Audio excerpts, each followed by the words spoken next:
tout le monde, bonjour et soyez les bienvenus. La nouvelle leçon d'aujourd'hui, c'est la nominalisation dans les titres de faits divers. La phrase verbale est organisée autour d'un verbe. Exemple, les voitures circulent dans les rues. يعني الجملة الفعلية تحتوي على فعل اللي هو circule. La phrase nominale est constituée autour d'un nom et elle ne comporte pas de verbe. يعني الجملة الاسمية تتألف من الاسم وليس فيها أي فعل. إذا حولنا la phrase verbale la phrase nominale نبدأ بالفعل، نبحث عن الفعل ثم نشكل الاسم. راح نشوفوا كيفية تشكيل الأسماء فيما بعد. نتحصل على circulation. كانت circule رجعت circulation des voitures dans les rues. Donc, comme vous voyez, la nominalisation sert à transformer la phrase verbale en une phrase nominale. Ce moyen grammatical est surtout employé dans la presse. يعني النوع هذا من الجمل الاسمية يستعمل خصيصا في الجرائد. Pour donner, علاش نستعملوه? Pour donner un titre aux articles des journaux, d'un ouvrage, d'un film, de slogans publicitaires. يعني نستعملوها في العناوين وفي أيضا في عناوين الجرائد أو عناوين المجلات أو عنوان للفيلم أو شعارات إشعارية. À l'écrit, في الكتابة, ce procédé permet de donner une grande quantité d'informations en peu de mots. C'est pourquoi on l'utilise dans des slogans, des portraits ou des descriptions. يعني على الصعيد اللغوي نستعملوها في الجرائد في المجلات أو الجرائد وفي الأفلام أيضا وفي الشعارات. بالنسبة للكتابة راح نستعلي أن هذه الوسيلة تساعد تعطينا كمية كبيرة من المعلومات في مجموعة كلمات صغيرة جدا يعني مختصرة، ولهذا نستعملوها في الشعارات، في الصور، في الوصف، إلى آخره. نعطيكم مثال، نقولوا accident meurtrier sur la route nationale 3 يعني حادث مميت على الطريق الوطني رقم 3. مثال آخر fermeture de l'usine يعني غلق المصنع. باختصار شديد في كلمتين أعطينا جملة مفيدة. دونك هنا fermeture de l'usine يعني إغلاق المصنع. مثلا كاين في الإعلانات يقولوا promo croisière à 75% يعني ترويج لرحلات بتخفيض ب 75% إلى آخره. عندنا هنا مجموعة جمل، درك نشوفوا التحويل تاعهم من جملة فعلية إلى جملة اسمية. Le voleur a été arrêté par la police يعني السارق ألقي عليه القبض من طرف الشرطة. هنا le verbe a été arrêté bien sûr هنا في la forme passive نشوفوا غير le participe هذا arrêté منه رايحة نستخرج الاسم. نقول l'arrestation du voleur par la police.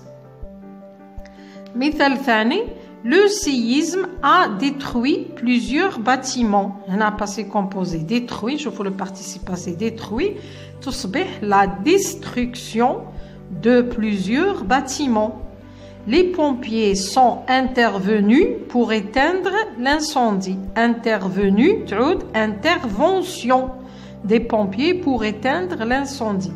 Un lion de mer a été conduit au centre des mammifères marins. La conduite du chien de mer au centre des mammifères.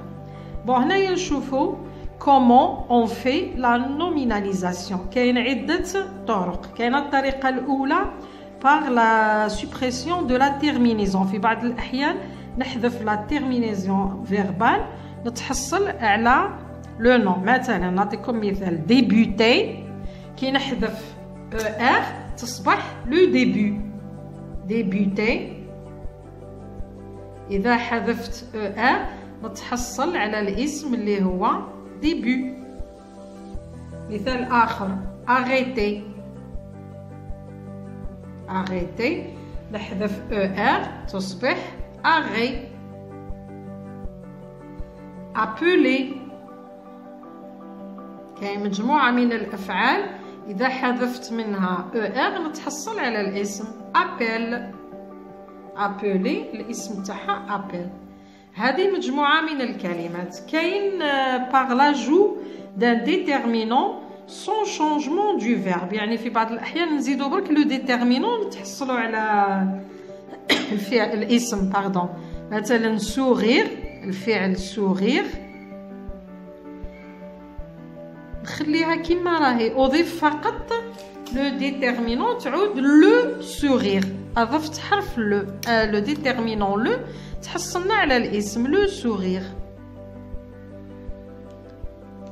rire le rire etc. بون عندنا مثلا الطريقة الثالثة، هذه الطريقة الأولى. الطريقة الثانية، الطريقة الثالثة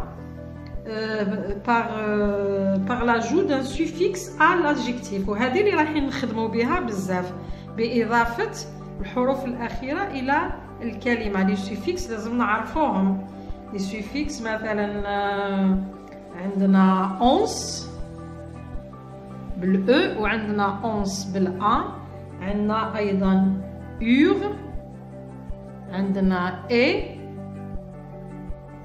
عندنا الإي، عندنا ت، عندنا الإي والإس، عندنا آد، عندنا سيون. كاين بزاف ماشي غير هادو، عندنا أشهرها سيون، préparer préparation، ثاني action. بون préparer مع action. عندنا ثاني âge، الأكثر استعمالا بالنسبة لكم هي âge و sion و action. عندكم ثاني مون، استعملوا مون. عندنا تي، عندنا سيون. إذا هادو هما لي سوفيكس اللي نتحصلوا بهم بواسطتهم نتحصلوا على الاسم من خلال الفعل. بون دوكا نشوفوا on va voir des exemples. شوفوا بون شفنا لي زيكزامبل صايي. دوكا في الأخير نقول لكم بلي لا nominalisation est le fait de former un nom à partir d'un verbe. بصح elle n'a pas de règle spécifique، يعني ما كانش قاعدة خاصة نتبعوها. إذا هادو لي سوفيكس لازم يتحفظوا، وبعض الكلمات نتدربوا عليهم. في لا فيديو اللي جايه ان شاء الله ندير لكم تمارين ونحط لكم كلمات اللي عندهم علاقة بلو في ديفير. Merci de m'avoir écouté. À la prochaine.